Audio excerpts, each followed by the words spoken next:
سورۃ القوثر آیت نمبر 3۔ ان شانئک هو الابتر۔ ترجمہ مفتی تقی عثمانی۔ یقین جانو تمہارا دشمن ہی وہ ہے جس کی جڑ کٹی ہوئی ہے۔ تفسیر مفتی تقی عثمانی۔ قرآن کریم میں اصل لفظ ابتر ہے، اس کے لفظی معنی ہے جس کی جڑ کٹی ہوئی ہو، اور عرب کے لوگ اس شخص کو ابتر کہتے تھے جس کی نسل آگے نہ چلے، یعنی جس کی کوئی نرینہ اولاد نہ ہو۔ جب حضور اقدس صلی اللہ علیہ وسلم کے بیٹے کا انتقال ہوا تو آپ کے دشمنوں نے، جن میں عاص بن وائل پیش تھا، آپ کو یہ طعنہ دیا کہ معاذ اللہ آپ ابتر ہیں اور آپ کی نسل نہیں چلے گی۔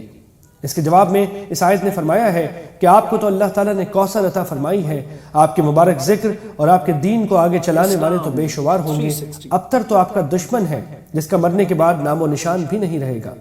چنانچہ ایسا ہی ہوا کہ حضرت صلی اللہ علیہ وسلم کا تذکرہ اور آپ کی سیرت طیبہ تو الحمدللہ زندہ جاوید ہے، اور طعنے دینے والوں کو کوئی جانتا بھی نہیں، اور اگر ان کا کوئی ذکر کرتا بھی ہے تو برائی سے کرتا ہے۔